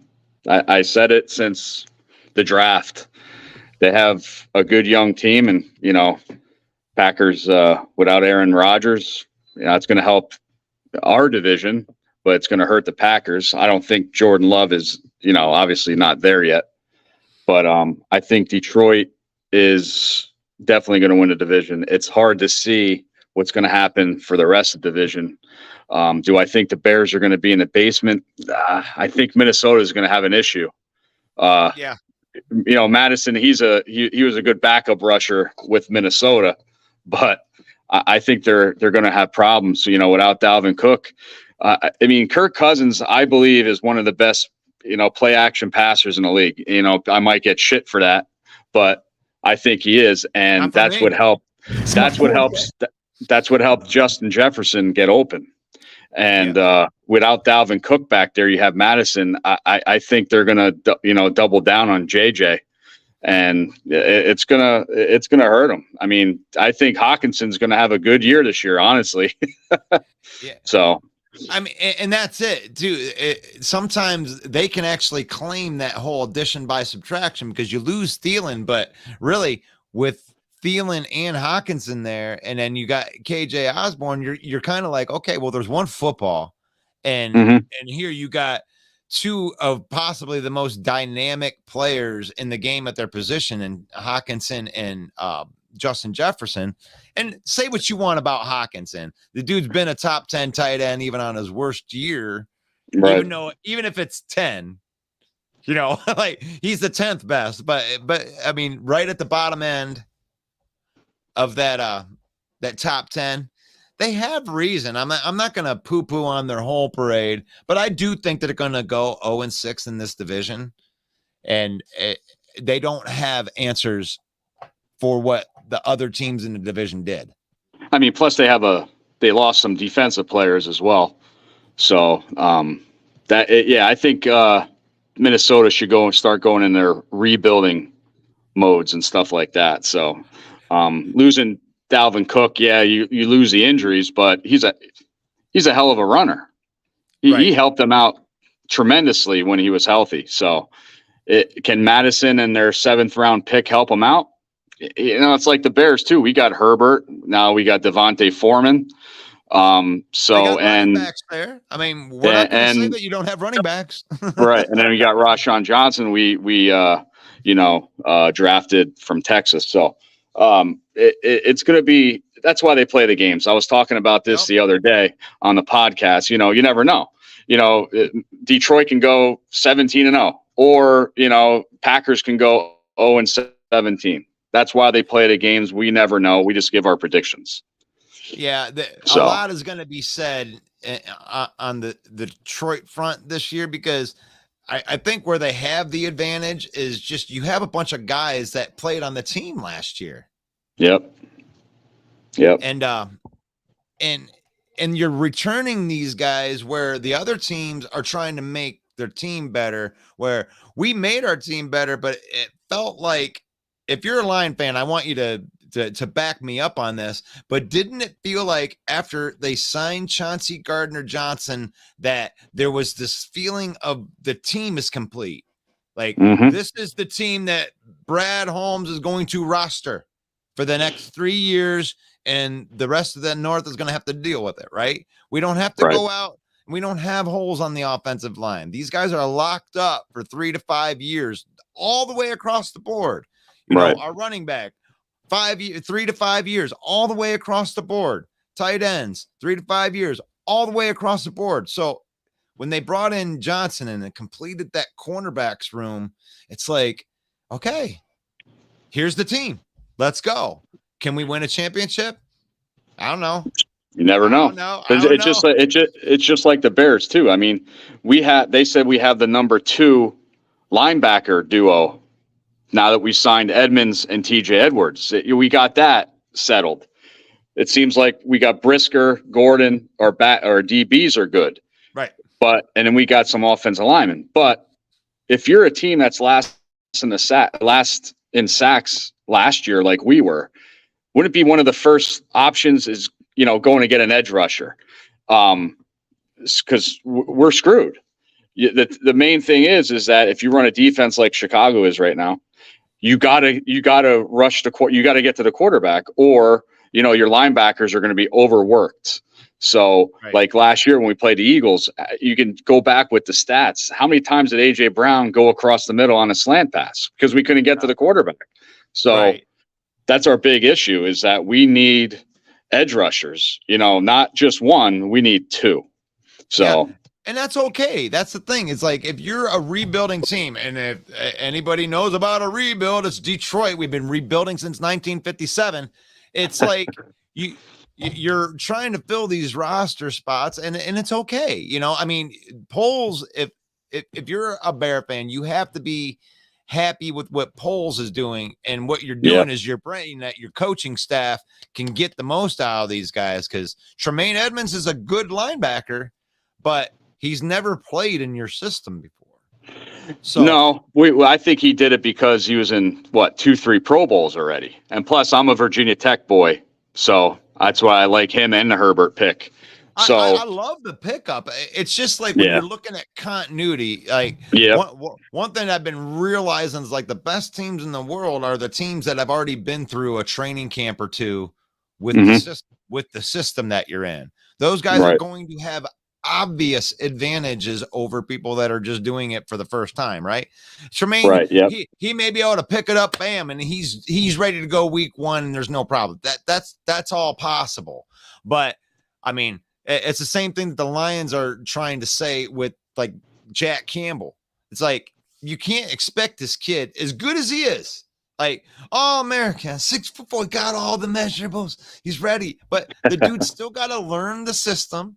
He's got to learn where the other guys are. He's got to learn how to trust his players. He's got to learn how to win with the team that he is on, which is the reason I don't think that he is a starter week one. But Tremaine Edmonds is going to be forced to be a starter because they paid him all the money and he's right, going to be thrown out there.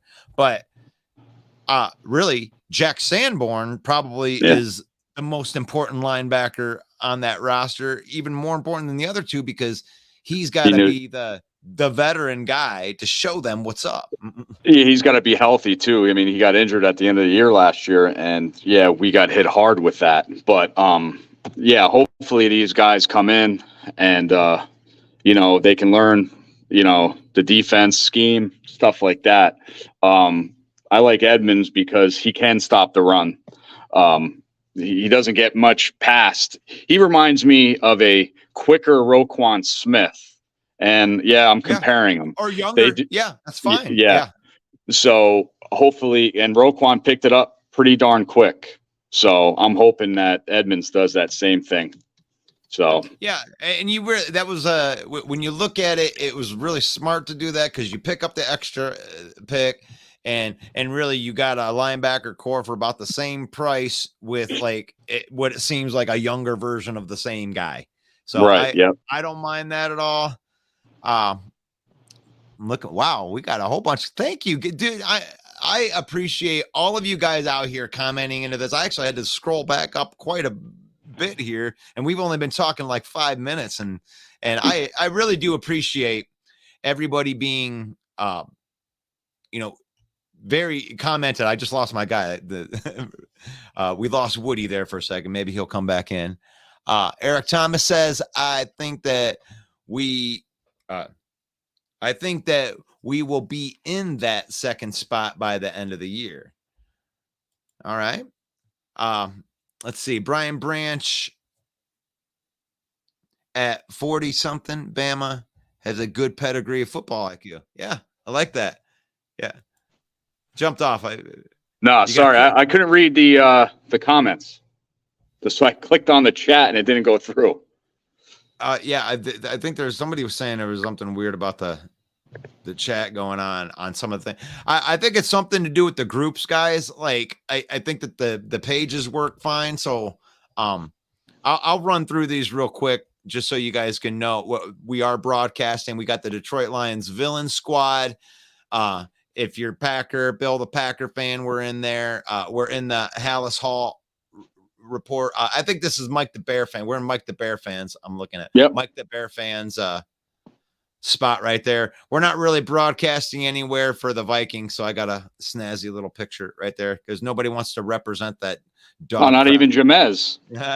No, Jamez will come on and represent it, but I'm talking about a group like Bill. He owns a page that's Bill the Packer fans. Right. We own the Detroit Lion Villain Squad. Like we've dedicated our lives to pumping up our team and doing this thing. And I appreciate people who fan like that. That's such a good thing. Well, Jamez, really I get along with Jim. I've been doing podcasts with Jamez for like 4 or 5 years now. And he's just funny how Homer he is.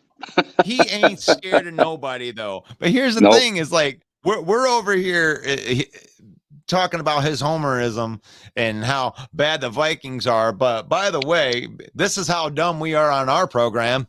They won the division last year. Yeah, right. Yeah, and we're the ones that are up here talking all this mad stuff. So, we have bad opinions on this show, and you can have bad opinions too. if you want to No, pop on. I'm just a realistic Bears fan. Like I said, a lot of people are going homer like 12-5. I'm like, dude, it's going to be a 2-year process.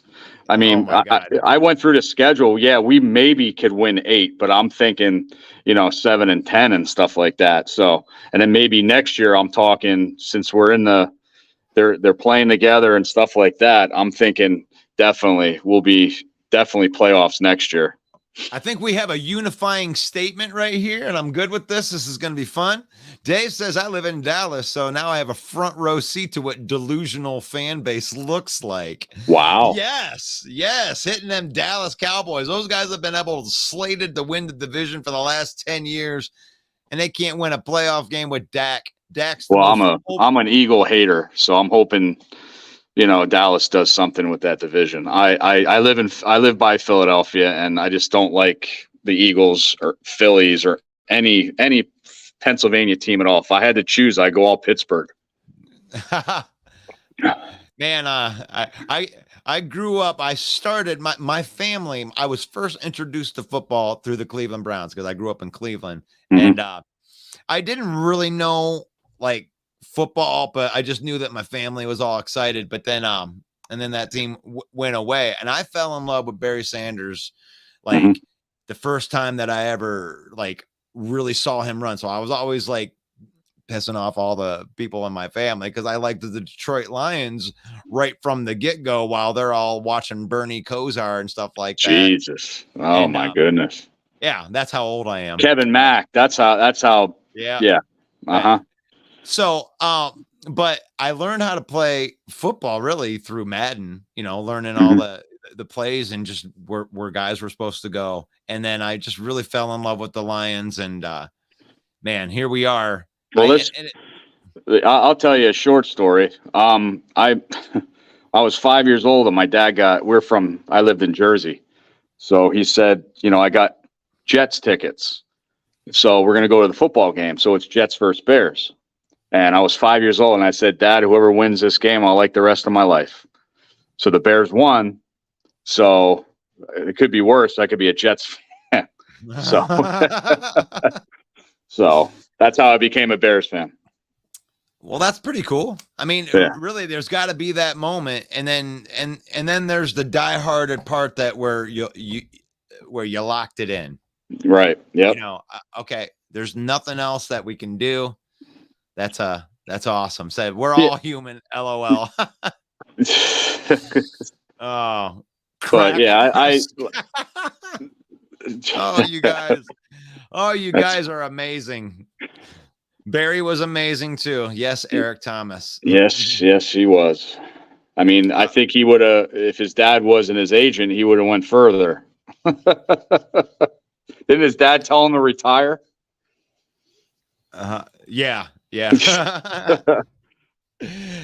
Brent says, hey Russ, glad you're on while I'm not working. That's what I'm really finding, that during the day I get a lot of people that say stuff like this, is like, we love going on at nighttime and after people are done working, but like it seems like the bulk of people are enjoying these morning sessions just because that's why I told Mike to do Sunday mornings and for Hallis Hall Report, and I will be doing my own segment called the Woody Wrap Up. But that's when you can get the injury report, our predictions to the division games, and it's just a good show. And we play right up to kickoff, and then Mike and Ken stay on for the broadcast of game live. I can't do that because when I get kind of excited the bad way the last couple of years for the Bears games and stuff. That's why I stay off camera. So yeah, that is a hard one. Keep the resting bitch face, but not actually going into it. I can't do it. But overall, I liked what Bears did, signing Nate Davis to the offensive line and their first draft pick, and hopefully Tevin Jenkins comes around and they say Larry Borum, that he's a lot stronger and he's a lot quicker in training camp so far. So hopefully that helps out our, offensive line. And I just want to get back to the old Chicago defense, but it's all offense in this league now. So But I still think defense somewhat still wins games and championships, but you need an offense for as well. sure. I believe that in the '06 when the Bears were in the Super Bowl, dude, we had Rex Grossman as a quarterback and we got to the Super Bowl because of our defense. Now I don't think you can play that game. You need both, at least a little bit. Yeah, well, maybe to win the championship, but just ask Green Bay about scoring, winning a game with Jimmy Garoppolo throwing 6 passes. Yeah, I mean, you can get stopped if you have a great offense, but a great defense is usually pretty consistent. And it's like, that was my litmus test last year for Jared Goff, was playing the New York Jets in the Buffalo Bills, because I knew that those two defenses were going to create problems, and great quarterbacks know how to win ugly games. Because there are games that are out there that your stat line as the greatest quarterback of all time, even the great Patrick Mahomes, is going to get into a game where it just isn't working. Nothing's working. And it's going to come down to like one play from one of the teams where these teams are just going back and forth and stopping each other. Well, the Lions were awful on defense last year, but thankfully the New York Jets were really bad on offense. So they were able to stop our offense until Jared Goff unlocked the key, but he did it. And that was the big test for Goff, where I was like, okay, this guy has what it takes to win a big game under pressure on the road, all the elements that you're looking for in a quarterback. So I was like, okay, I can win. I can feel good about Goff going forward because I know that he's not going to crumble. He's not going to panic and do something stupid. I'm not saying somebody ain't going to make a play on him. Right. I said this a couple of weeks ago on the Chicago podcast. I said Hutchinson is going to have the most sacks in that division this year. The kid's unbelievable. I mean, I was really not scared, but a little bit concerned when Detroit drafted him. And I watched his, at Michigan and stuff like that. The guy's a bull. He's a beast. So it's like TJ Watt for Pittsburgh. He's way better than his brother so far, JJ, not his offensive brother, but Hutchinson's going to watch him this year for sacks. He's just a beast. And when it comes with guys like this, and this is the Brad Holmes MO, and you can rest on this, Lion fan, is that Brad Holmes is getting the right kind of guys that will work to get better. So it's not that Hutchinson is so great of a player. It's he has a work ethic that is aspired greatness, meaning that I am willing to work for the next 10 years, X amount of hours every day at my craft over and above everybody else, that I am going to be the best in the league. Amon-Ra St. Brown's is the same way. These guys are work ethic guys, like gold jackets. That's what gold jacket people do, is show up early and leave late, but not just in words, like in reality, and showing up and being like, I am going to be the best. I am that guy. I am him. Justin Fields has that too. And that's the thing that should scare other fan bases. I know that everybody makes fun of you guys because he hasn't had a great start, but the dude has perseverance, because I'm a Buckeye fan. I watched every one of his throws at Ohio State, and he has it. He has what he needs, but it remains to be seen if he can do it at the level of making decisions at the NFL level. I don't know if he can do it there yet, but he has the ability to. Yeah, everybody was saying that since he was a Ohio State quarterback, they usually don't dawn out to anything. They all suck, which I was scared too. But I was at the bar when they drafted Mitchell Trubisky, and I threw my beer across the bar. So I'm not allowed there anymore, because you don't draft a quarterback from a basketball school. Or my other thought was, don't draft a quarterback from Ohio State. They don't pan out. It's just that, his first year, Justin Fields, he favored Mooney. He can't do that.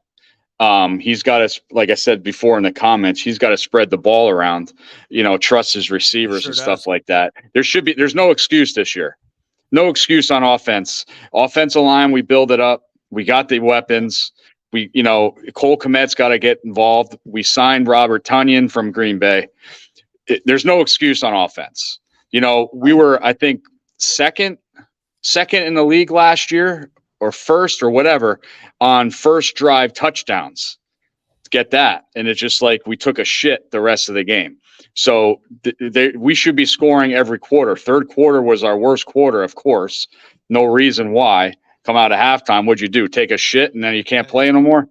But there's no excuse this year about offense. None this year. Kudos for a Bear fan out there. Kudos to Brian Poles for setting it up to where no matter what, whether Fields is good or Fields isn't good, those 2 first-round picks that you got in trading down from 1 to 9 are going to be gold if Justin Fields isn't what you think he's going to be, because you're going to be able to maneuver and you're going to be able to get your quarterback of the future, possibly Caleb Williams, and you may be thinking about that anyway. Yep. No, I don't know. I mean, even if you guys were in the middle, right? Like, you guys have enough draft capital. Like, let's say you finish sixth, at the 16th draft pick. You won 7-8 games and you're in the middle of that pack. You can package up that Carolina pick and your pick, and you can move up into the top 5 and get, one of these stud quarterbacks if Fields doesn't work. And you can you can flip Fields too. You could. Right. I like I know running quarterbacks, they don't last too long, ever since, RG3, Lamar Jackson, I thought he was going to get killed his first year. Then the second year he started passing more. Justin Fields, like I said, he's got to, trust his receivers. He can't be running. I know that they should have more design runs for him instead of, running, his head off to the end zone or the first down and stuff like that. But that's about him too, isn't it, Woody? Yeah, I mean, yeah. I've he ran on his own plays. Where he could have had a wide open receiver that was short, right? But at the end of the day, like you said, you gotta trust your wide receivers to make the play. DJ Moore's that guy. Yeah. DJ Moore will get open while you're running around dancing around, and he'll be like, "Hey, check me out. I'm over here." And you can get a nice little dump off to him, and he can make magic happen. So if he slides into that and he trusts his wide receiver, he doesn't have to be that good of a passer. No. Lamar didn't have good enough to fuck you up and put you on the wrong side of the defense, and then he can play your run pass against each other. Like I said, I want him to get his tight end involved. Look at Lamar, how he does the Mark Andrews. I know the Kelsey's probably the only better tight end than Mark Andrews in my book. I think he's way better than Kittle. But Mark Andrews, look how much involved he is in the offense. I know they don't have much, receivers and stuff. Hollywood Brown left, but I want him to get Cole Kmet involved. He's like he's the scapegoat. He's like his last scene on an offensive play. You guys got Robert Tonyan though too. Yeah, man. yeah, and Tonyan, he killed us when he was in Green Bay. Killed us. So now we need Cole Kmet's a good blocking tight end, but I like to see him that like a Jimmy Graham, maybe it could be a Tonyan within the 20-yard line. Oh, it's going to the tight end, easily. Jimmy Graham, when we had him and when he was at New Orleans, he was the best tight end within the 20-yard line. I don't care who says it or who doesn't agree with me. That's what I want from Tonyan and Kmet at that inside the 20-yard line. And that's a great combo right there. What I'm noticing is that it seems like you and the Green Bay Packers have decided to go against the Detroit Lions, philosophy, right, so to speak, right? Our offense being that quick and our defense being the quick and speed with the 4-2-5 with extra cornerbacks and stuff. You guys are lining up bigs. Like if you guys are going to go big 2 tight end sets against us, that may serve both of the teams well. If we're out on, I mean, I don't know who wins that. I mean, are we going to win with the speed, or are you guys going to win with the power? Because speed kills, bud. Yeah, speed kills. But if Robert Tonyan goes over and Chauncey Gardner's in the slot instead of a linebacker, I mean, Gardner might get put on his ass by a tight end. You know what I'm saying? Like who? Yeah.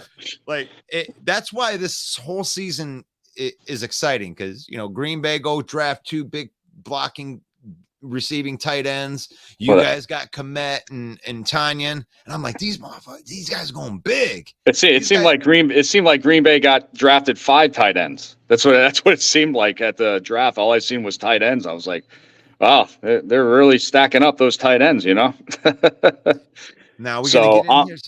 I'm hoping for a big Green Bay's defense is going to be on fire this year. All right. There's some truth to that. Yeah, I can believe that.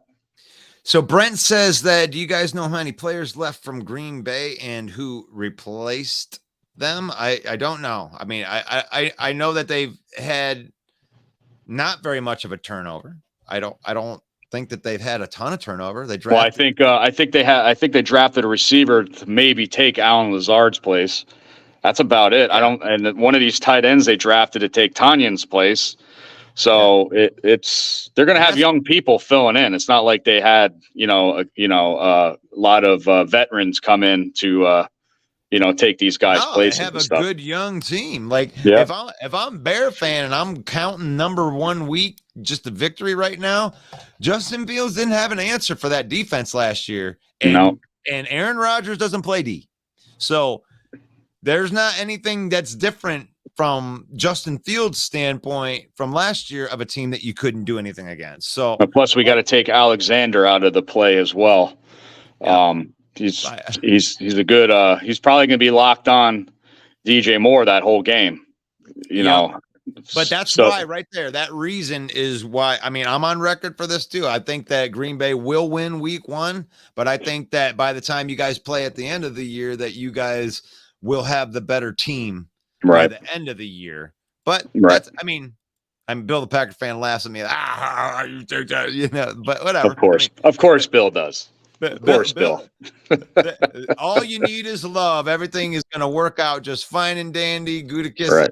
I mean, everything. They're going to the Super Bowl. No, he ain't that. No, he ain't that homerish with it. No. I don't think he's that homerish. On a serious note, he was in that 7, 8, 9 win category. He ain't taking it that far, but he's a good smack talker. I don't remember what his actual serious take was on it, but I don't think that he was really calling it high. But sometimes he changes though too. So Russell, it's been good talking to you, bud. Yeah. And hey, anytime you want to come on Hallis Hall Report, let me know. Let Mike know. We'll get you on. Absolutely. I look forward to it. Look forward to talking to you again too, Will. All right, man. Have a good one, sir. Later, Woody. Later. All right, that was Woody from the Hallis Hall Report. We always love talking football. We become friends in the off season, That's what we got to do. You're L. Jackson, Brent, Williams. Yeah. Love you guys, man.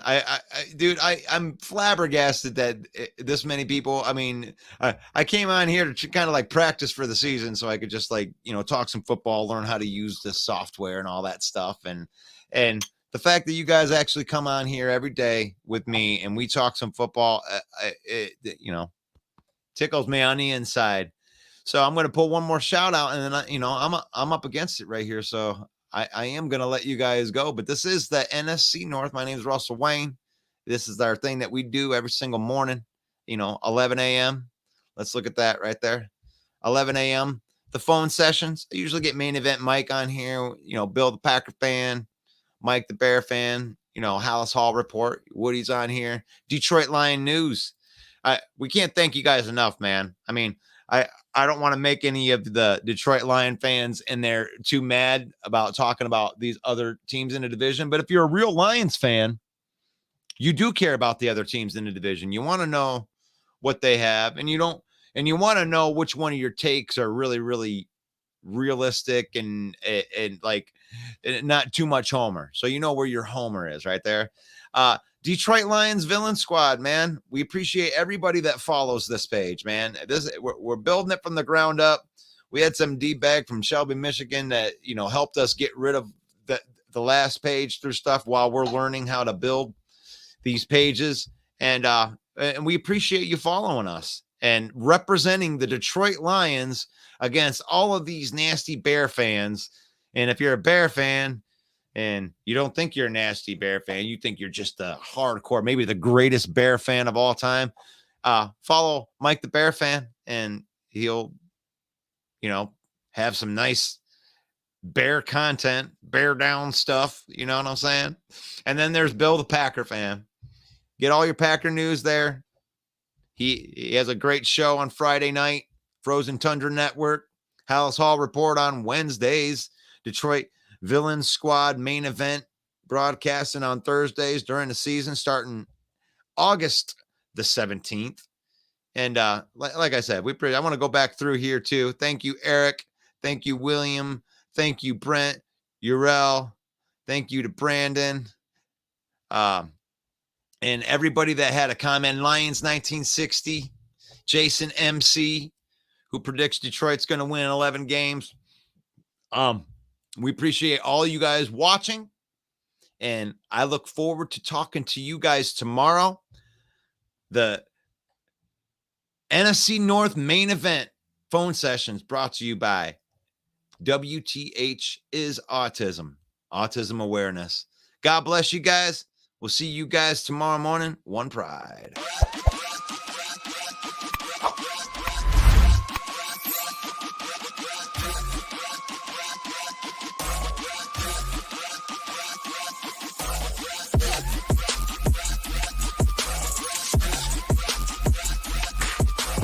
You